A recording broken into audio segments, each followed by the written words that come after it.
Okay, we're going to show you one of my favourite little walks. It's in a little village called Stoke Saint Michael, which is only a 5-minute drive from Oak Hill, where Sunnymead is, where I live. So we start here, we're just going to go down this little alley, look at the church. You will get stuck. That's because of this corner here. Some gargoyles at the top there.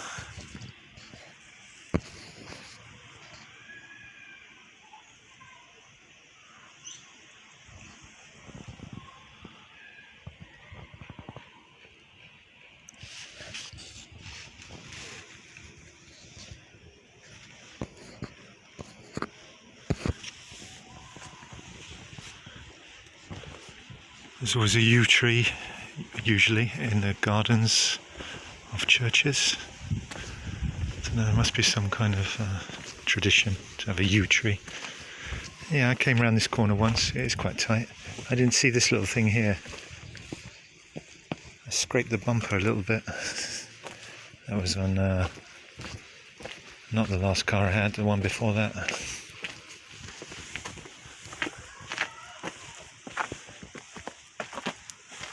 There's trees.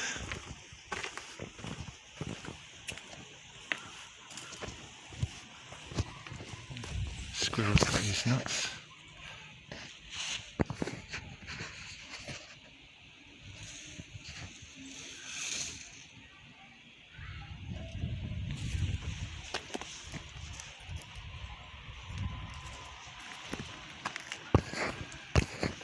Going to have his lunch. Oh, where's it gone now? There it is. Thought I lost the video. Hey look, there's a stork flying. Aren't storks supposed to be delivering babies? They're usually depicted with carrying a nappy with a baby in it, aren't they? Chickens. Chickens. Hey, you're a rooster, aren't you? You're a rooster, you are. You gonna sing us a song?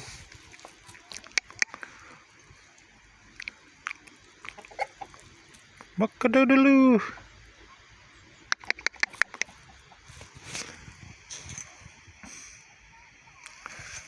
Okay, there's a nice allotment here.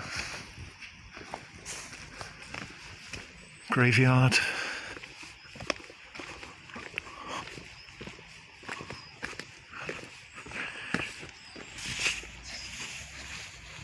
In loving memory of Samuel Jeffrey Treasure. Died 27th December 1974, aged 77 years. And his wife, Mabel Ellen Treasure. She died in 1987. Also 77. They both made it to 77. Oh, okay. Not going to read them all.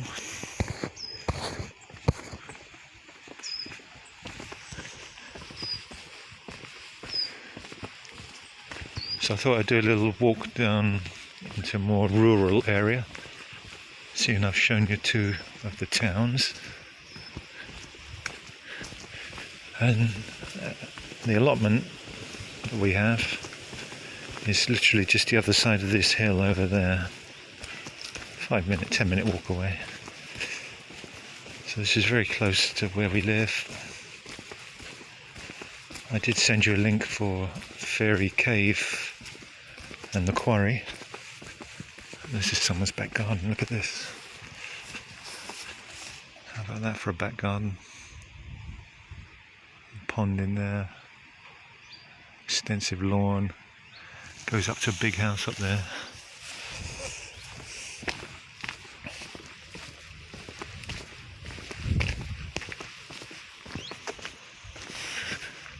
Yeah, so pretty close.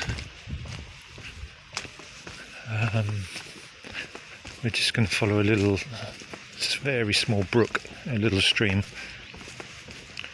down into the quarry. There's a quarry down there,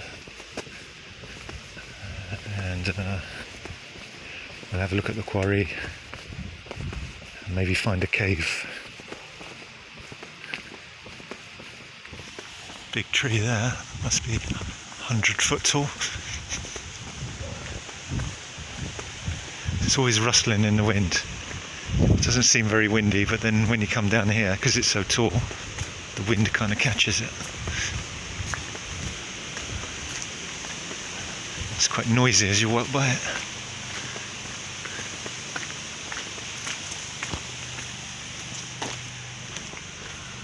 Several trees, not just one.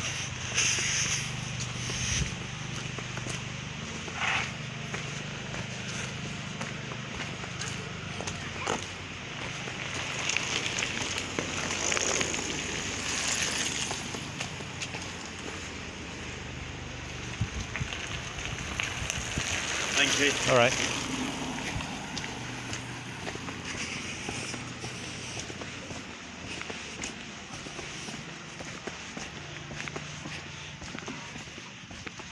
Yeah, it's a nice little track for a tri-ride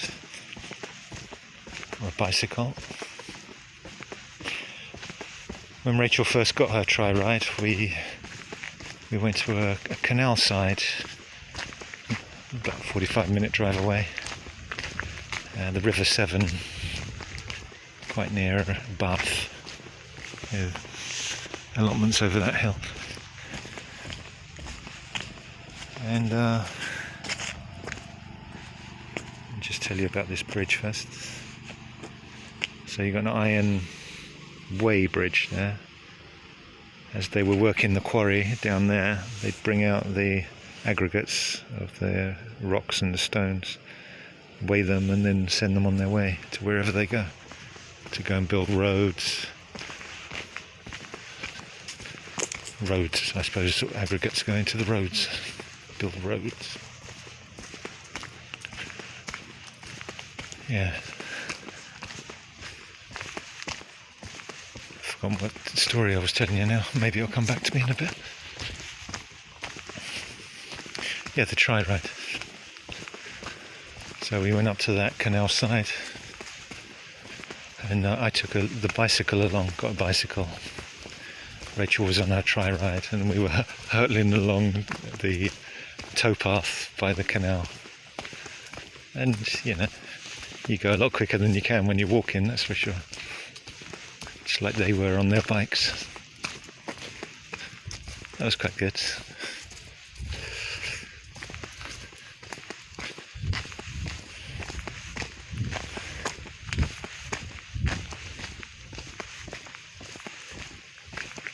A little stream runs alongside here.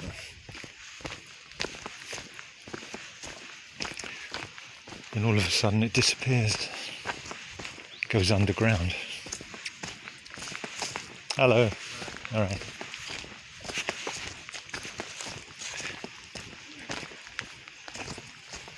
Yeah, so the water goes underground, disappears down a hole, which creates a vast cave system. I think it's called the Stoke Lane Slocker. That's the name they give to the cave system. And if you've got all your equipment and your ropes and you've been in there, you know, you go with a guide, you can go underground for miles, climbing this way, squeezing through holes that way, going this way and that way. You know, it's all mapped out if you've got a guide. But you can get lost in these cave systems quite easily. And sometimes people go in there and they don't come out again.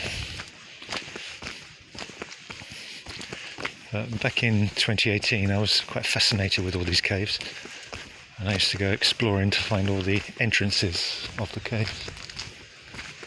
Let's have a little look up here.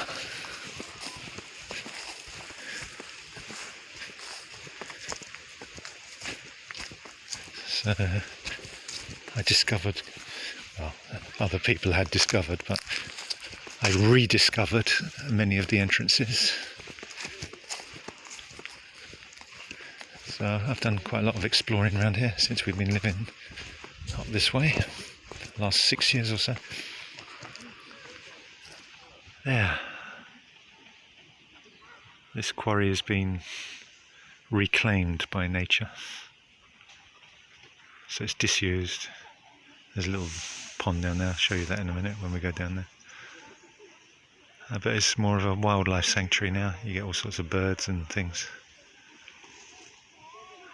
congregating. So they would have cut out all of this rock right up to that level up there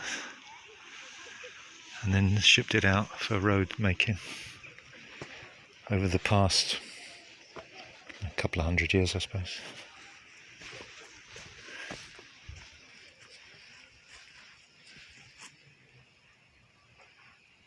And there's loads of these around here, quarries, disused, and working ones. Not so many working ones, but a lot of disused ones.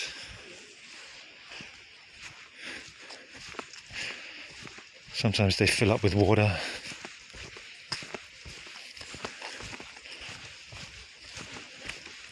Sometimes they're cordoned off, and sometimes they're accessible, like this one is.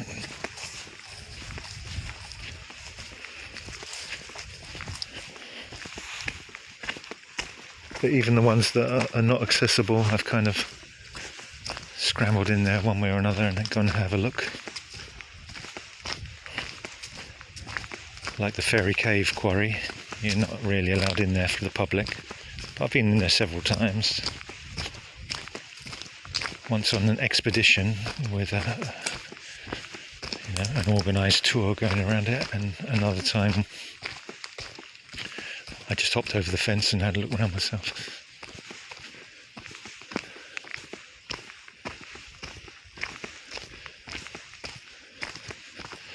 This is not Fairy Cave quarry, this is a different quarry, this one.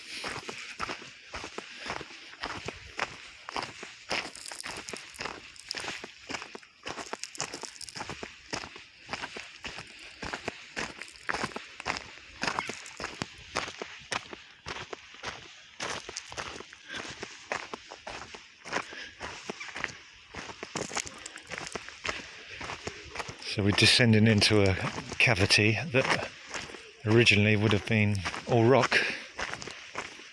So it's all been excavated. And they create little aggregates like this, chipped rock, and ship it out. It's got a shallow pond in it, this one.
Okay, let's carry on our expedition.